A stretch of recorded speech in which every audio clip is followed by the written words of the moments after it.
yourself turn all the way around like an owl, where your feet stay in front of you and your hand goes all the way around, all the way to the front.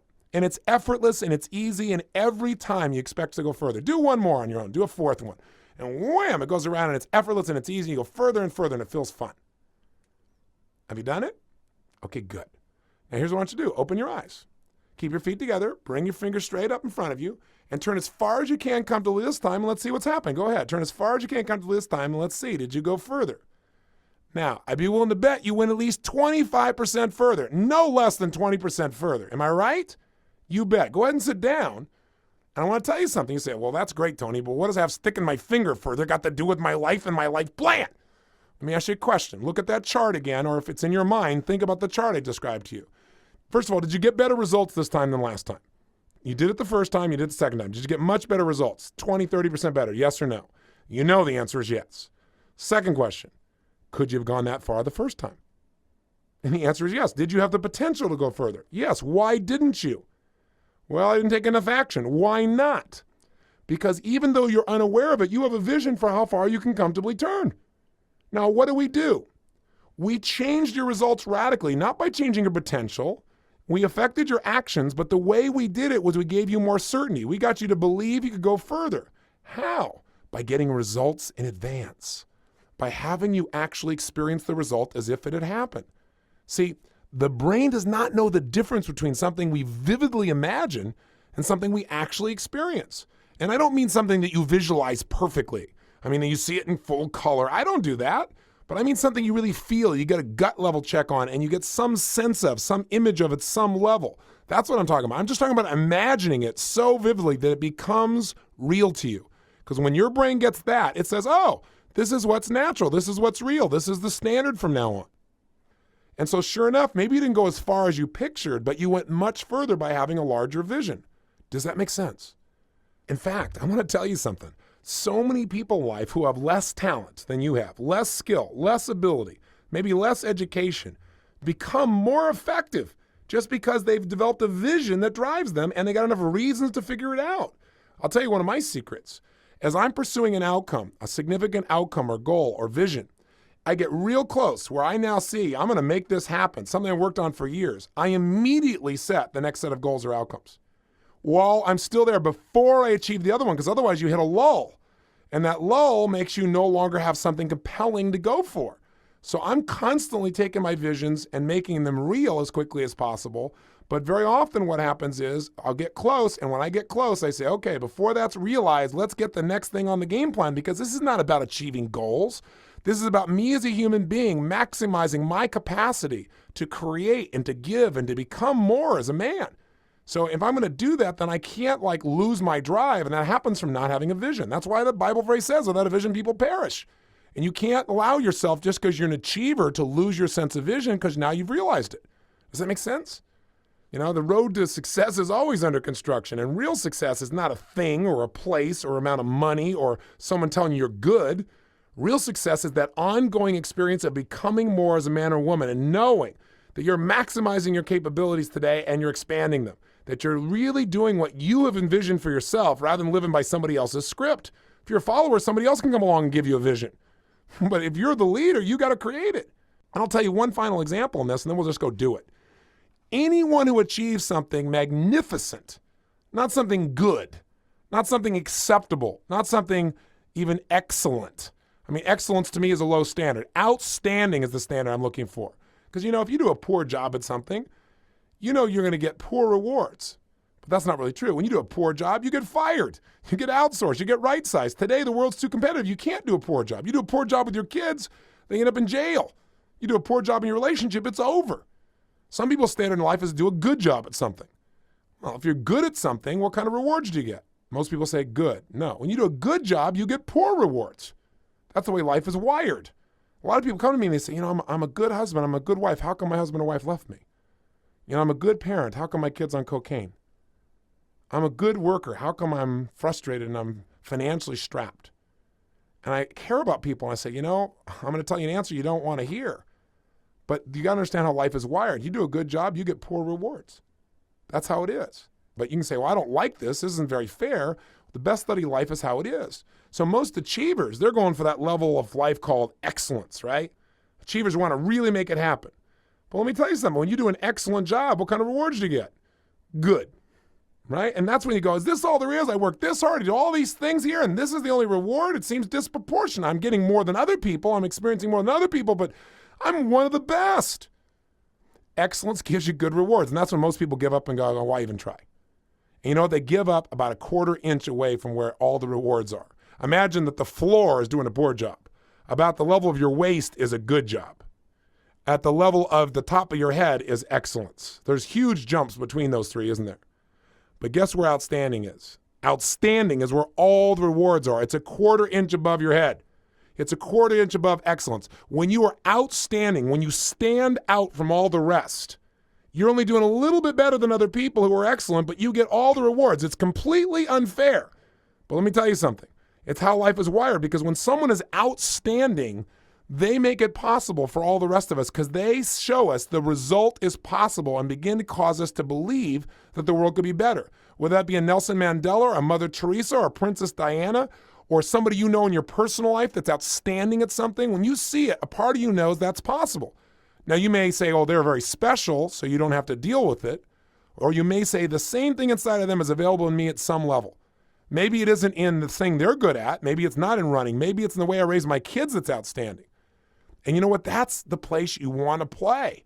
Because when you're outstanding, you get extraordinary rewards, disproportionate rewards. It's unfair, and it's where you want to play. Do you get the Olympics by being good? Never in a million years. We get the Olympics by being excellent. You might as well forget it. There's no chance. You have to be totally outstanding to get the Olympics. And when you do, everyone on earth, 3 or 4 billion people at least, watch you on television for a week and marvel at what you are. Some of them don't just marvel. Some of them get a vision of what's possible. Maybe not in athletics for them, but what's possible for a human being to create. I mean, every year, what happens in the Olympics? Human beings run faster. They jump higher. Every year we say this is the most that a human being can possibly do, and then somebody does more, and they keep raising the standard. And guess how they do it? With vision, not just with physical action. I'll give you the most simple example. For thousands of years, what happened? Mankind tried to run a 4-minute mile. In fact, it was done even in the time of the Greeks. And to try and give extra leverage, they would tie a bull on a rope to the back of this guy and say, run like the wind. And the guy would run as hard as he could, and he didn't run a 4-minute mile. So for 1,000 years, here we are trying to figure things out. Throughout history, nobody can do it, so we assume a human being just physically can't move that fast. Along comes one man, Roger Bannister. What did Roger do? Did he run more than other people? No. What Roger did was really simple. Roger went inside of his head, and each time as he trained, he decided that he would never break that barrier unless he first broke it in his head. And so he visualized, just like the example I gave you of Andre Agassi. Over and over again, he visualized running faster than a 4-minute mile. And of course, as you probably know, he did it. But here's what's really amazing. Within 3 years, 27 other people ran a 4-minute mile. You know why? Because all of a sudden, that success cycle was changed. Because all of a sudden, people looked around and said, it is possible. I'm certain he's done it. It's doable. And they tapped more potential, and they took more action. They got greater results, and their belief got stronger. And now, a 4-minute mile is not a special thing. High school kids do it. Now, do you think it's because the human form has changed so much? No. It's because we have completely changed. So when someone is outstanding, they make it possible for the rest of us. So that's what you want to be if you're a leader. Set that as your standard. In fact, I'll tell you a phrase to remember. Excellence sucks. You can quote me on that. That doesn't sound very elegant, but you want to have a higher standard. And you might say, yeah, but I don't have that kind of physical ability. Well, let me give you a clue. You go to the Olympics, amongst those who are most outstanding, some are more outstanding than others, right? What do we give the number one person? 12 people running a race. They're all amazing. The number one person, what do they get? Gold medal. What else they get? Some people say endorsements. Yeah, that's true. But what they really get that you can't buy is they become a hero for the rest of their life. You can't buy that. You can't get that any way but to earn it. If you watch the Olympics held in Atlanta, for example, if you watch in the first opening ceremonies, a 97-year-old man walked out on the stage. He's the oldest living gold medalist in the world. And what happened? 100,000 people in the stadium stood and clapped for him. The president cried. People on television watched everywhere. The whole world's clapping because they know that 75 years ago, he was outstanding. I mean, that's what happens when you play at that level. But guess what? When you're number one, you get the gold medal. Number 2, you get silver. Number 3, you get bronze. What do you get as number 4? Nothing. Nada. Squat. You get the memory that you were there. How's that for unfair? You're the fourth fastest human being on the planet and you get squat. You go, that's not very fair. That's how life is. But let me give you a clue. Your life is not a race. Let me tell you how you really get to be outstanding. You change your standards for yourself. You decide that outstanding is not a skill set. It's really based on heart. Did you see in those same Olympic Games in Atlanta when Carrie Strug got injured? Remember her, the gymnast on the American team? And what happened? The commentators said, oh my God, that's it. Here was their chance to win the gold medal, but this freak injury will cause them to lose now. And, there's this feeling of kind of depression and disappointment. And all of a sudden there was that dramatic moment. Do you remember it? Were you watching? She kind of stood up and hobbled. And she started moving to position. And people started looking. And all of a sudden the commentator said, I don't believe it. I think she's going to try and do this on one leg. And they said, no, she couldn't possibly do that. She could injure herself badly forever. They said, no, she is going to do it. And then she took those incredible steps and did that catapult and came back and landed just for a millisecond on both legs because she had to do that. And then all of a sudden she pulled that leg up just long enough to be scored. And she won, and the Americans won, and all hell broke loose. I don't know about you, but I cried. Did you? Now, I got a question for you. Why'd you cry? You don't even know this girl. I'll tell you why. Because in that moment, you saw something that was outstanding, and you realized it wasn't skill. It was heart. Heart. That's how you become outstanding. If you got enough heart and enough vision and enough reasons, there is nothing you dream about you can't turn into reality. Because with that kind of vision and with the skills to be able to plan it and organize it, there's nothing you can't achieve. But you got to have the heart. You got to raise your standards. That's how your life changes.